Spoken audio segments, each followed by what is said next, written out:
اور اب ہمیں جینے کا جو طریقہ دیا وہ یہ کہ اسباب اور سورسز آپ اختیار کرو اور اس پر رزلٹ اور مثبت نتائج آپ کا رب دے گا۔ نتیجے پر اپنی جان چھڑکنا اور نتیجہ اچھا آنے پر خوش ہونا اور نتیجہ اچھا نہ آئے تو اللہ کو کوسنا، یہ باتیں ایک ایمان والے کے لیے غیر مناسب ہیں۔ یہ تو ہے کہ اگر نتائج اچھے آ رہے ہیں تو اللہ کا شکر ادا کرے، لیکن اگر نتائج محنت کے بعد مشقت کے بعد اچھی نہ آئے تو اس پر زیادہ رنجیدہ ہونے کی ضرورت نہیں ہے۔ یہ نکالو۔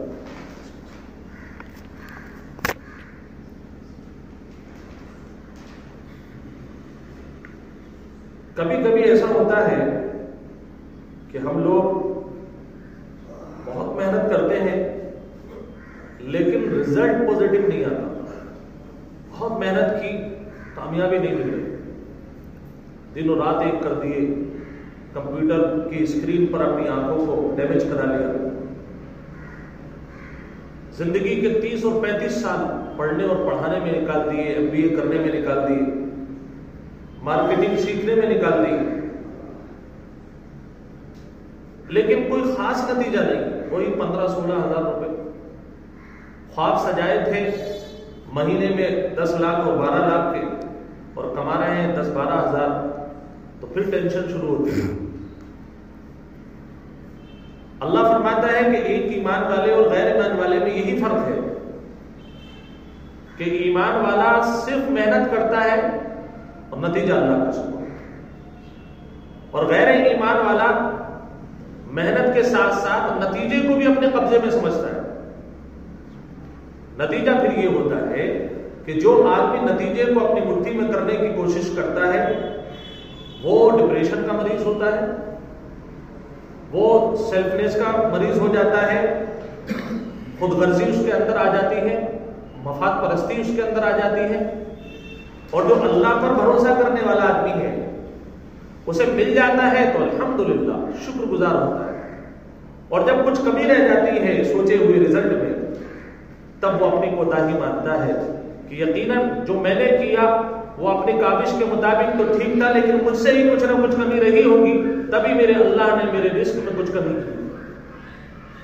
یہ آدمی کبھی بھی ڈپریشن کا مریض نہیں ہو سکتا، جسے یہ پتا ہو کہ نتیجہ میرے ہاتھ میں ہے ہی نہیں اور جو چیز میرے قبضے قدرت میں ہے ہی نہیں، تو اس پر آدمی تھوڑی دیر تو افسوس ہو سکتا ہے کرے، لیکن افسوس بھی نہیں کرے، جو چیز میری ہے ہی نہیں، قبضے میں ہے ہی نہیں، اس کے نہ ملنے پر اپنے آپ کو جوخم میں ڈالنا یہ تو بیوقوفی نادانی ہے۔ اور یہی سیم پروسیس آخرت کے سلسلے میں بھی، جو غیر ایمان والا ہوگا وہ روزی کمائے گا اور اس انداز سے کمائے گا کہ نہ حلال کی فکر نہ حرام کی فکر، جہاں سے جتنا مل جائے جو بھی مل جائے بس وہ آنا ہے اس کو۔ اور ایمان والا یہ ڈرتا ہے کہ بھائی آج تو میں کما لوں گا حرام طریقے سے، حرام انداز پر، لیکن قبر میں اس کا جواب میں کیسے دے پاؤں گا؟ یہ فرق ہے۔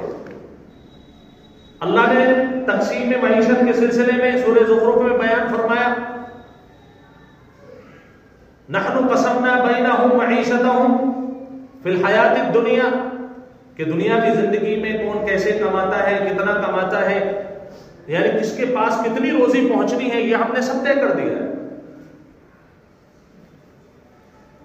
جب آپ کا نتیجہ پہلے سے طے ہے، آپ کی قسمت میں آپ کتنا روپیہ زندگی پر استعمال کر سکتے ہیں، کیا کیا چیزیں آپ استعمال کر سکتے ہیں، وہ سب اللہ نے متعین کر دی ہے، اور حکم یہ دیا ہے کہ آپ کا کام ہے سعی کرنا، محنت کرنا، جو حلال انداز پر یہ پیٹرن دیکھ کر کے کہ ہمارا راستہ غلط تو نہیں ہے، بس اسباب کو اختیار کرنا آپ کا کام ہے، اور اس کے بعد معیشت کو، آپ کے پیسے کو، آپ کی روزی کو آپ تک پہنچانے کی ذمہ داری اللہ کی۔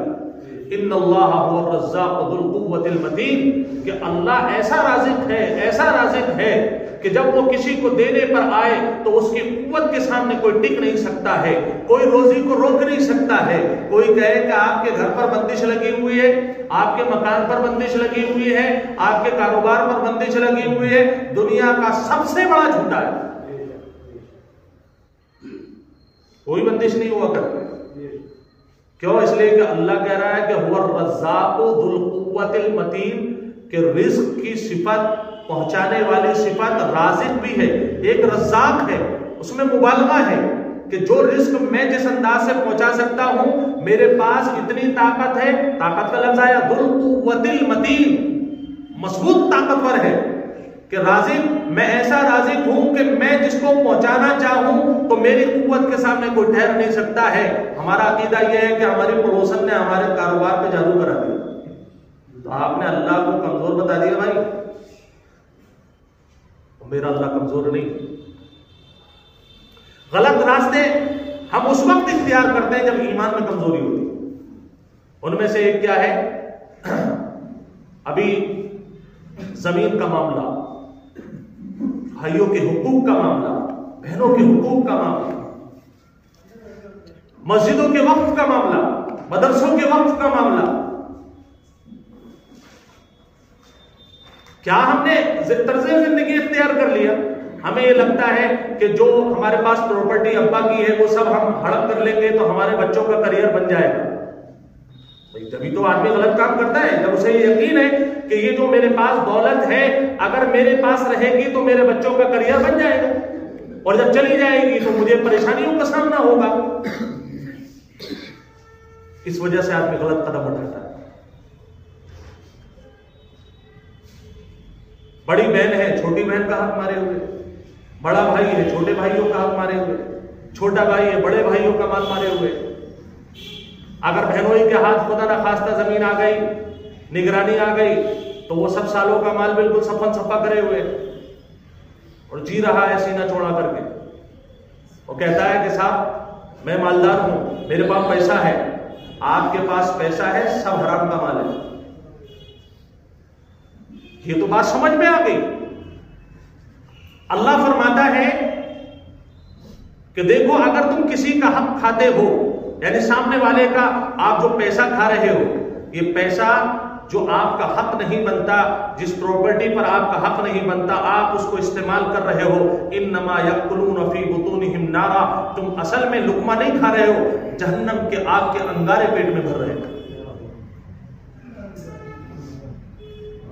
بڑی آسانی سے ہم نے کہہ دیا کہ دیکھو اس نے مقدمہ تو کیا تھا میرے اوپر، لیکن میرے وکیل نے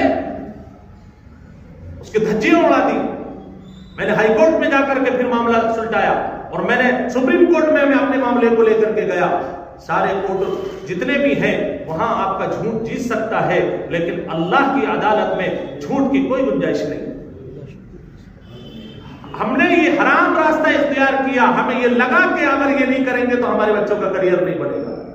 کسی کی ایک شک ہے کہ ہم نے مسجدوں کے مال پر قبضہ کر رکھا ہے۔ بھائی کا مال ہوتا ہے، کم سے کم وہ مقدمہ تو کر دیتا ہے۔ سرکاری زمینوں پر قبضہ کر رکھا ہے، اور ہمیں یہ لگتا ہے کہ ہم اس پر قابض رہیں گے تو ہماری روزی چلے گی، اور ہم نے اس پر سے قبضہ، حرام سے قبضہ ہٹا لیا تو ایسی صورت میں ہماری روزی بند ہو جائے گی۔ تو آپ بتائیے آپ نے کس درجے پر اللہ کی قدرت اور صفت رزاقیت کو لا کر کھڑا کر دیا؟ آپ کو لگتا ہے کہ صرف حرام طریقے سے میرے بچوں کا پیٹ بھرے گا۔ مسجد کی دکان 100 روپے مہینہ، اور اس محلے کی دکانیں آپ کو 5000 پر بھی نہیں ملیں گی۔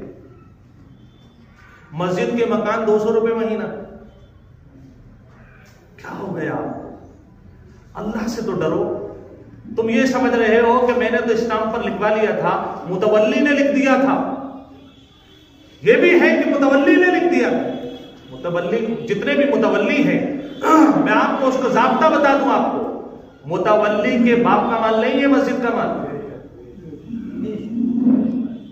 متولی اگر یہ کہیں کہ میرے والد صاحب نے، میرے چچا صاحب نے، میرے دادا نے یہ مسجد کا مال وقف کیا تھا، یہ مدرسے کو وقف کیا تھا، تو میں اس کا متولی ہوں یا میں اس کا ذمہ دار ہوں، تو آپ صرف اتنے متولی ہیں کہ آپ حفاظت کریں اس پراپرٹی کی جس کو آپ کے باپ دادا نے وقف کیا تھا یا جو محلے داروں نے وقف کیا تھا۔ آپ کی ذمہ داری نگہبانی کی ہے، اس کو فروخت کرنے کی، اس کو ہدیہ کرنے کی، اس کو وراثت میں تقسیم کرنے کی، یا کسی کو آپ کو ہبہ کرنے کی اجازت نہیں ہے۔ لا یباع ولا یوہب ولا یورث۔ آپ فقہ کی کتاب اٹھا کر کے دیکھیں، ہدایہ میں لکھا ہوا ہے صاف صاف، جو آپ نے اللہ کے راستے میں وقف کر دیا، مسجد کو دے دیا، اب وہ ملکیت آپ کے والد صاحب کی ملکیت سے نکل کر کے اللہ کی ملکیت میں پہنچ گئی۔ آپ کوئی تصرف نہیں کر سکتے۔ آپ ہمیں یہاں تصور ہی نہیں آتا، مسجدوں کے مال کو متولی نے سائن کر دیا، بھائی کئی روپے کی ہے، 125 روپے مہینہ آپ دیں۔ منڈی چوک جیسی جگہ میں 150 روپے مہینہ کا کرایہ۔ اللہ سے ڈرو، اگر عام آدمی کے گھر میں چوری کرتے ہیں تو کتنا بڑا گناہ محسوس ہوتا ہے، اور اللہ کے گھر میں چوری کر رہے ہو۔ اور میں آپ کو اس کی مثال دیتا ہوں، اگر اللہ کرے سمجھ میں آ جائے ہماری بات۔ کوئی ایک یہاں پر گلک اٹھا کر کے رکھ دیجئے، کوئی ایک ڈبہ، اس میں چیریٹی کرنے والوں نے، صدقہ کرنے والوں نے مال بھر دیا۔ ایک آدمی آتا ہے، 100 روپے اس کے اندر ڈالتا ہے اور 7000 روپے نکال لیتا ہے۔ اب آپ اس کے ڈالنے کو مانو گے یا آپ اس کو چور مانو گے؟ آپ خود بتائیے، چور مانیں گے نا؟ چور ہے، 100 روپے ڈالے یہ سمجھانے کے لیے کہ میں مسجد کو دے رہا ہوں، اور 7000 روپے جو نکال لیے، اس کا حساب کون دے گا؟ یہ جو 7000 کی دکان آپ لیے بیٹھے ہیں، یہ 7000 کا جو مکان آپ لیے بیٹھے ہیں، اور 100 روپے مسجد کو آپ دے رہے ہیں، آپ کی مثال بالکل یہی ہے کہ مسجد کی گلک میں آپ نے 100 روپے ڈالے اور 7000 چوری کر کے لے آئے۔ آپ کبھی کامیاب نہیں ہو سکتے۔ یا ایھا الذین آمنوا، اے ایمان والو، لا تاکلوا اموالکم بینکم بالباطل، کہ اپنے مالوں کو آپس میں باطل طریقے پر نہ کھاؤ، حرام طریقے پر نہ کھاؤ۔ اور دوسری آیت میں اموال یتیم کا ذکر فرمایا تھا، اس لیے فرمایا تھا کہ وقف کرنے والے نے اس لیے وقف کی تاکہ اس کا رب اس سے راضی ہو جائے۔ اور آپ نے کیا کیا؟ آپ نے وہی وقف کا مال کھا لیا۔ آپ کہتے ہیں میں نے تو رجسٹری نہیں کرائی ہے، میرے نام میں تو ہے نہیں، یہ تو مسجد کا ہی مال ہے، میں تو کرایہ دار ہوں۔ آپ کو کرایہ دار کی حقیقت سمجھ میں آ گئی؟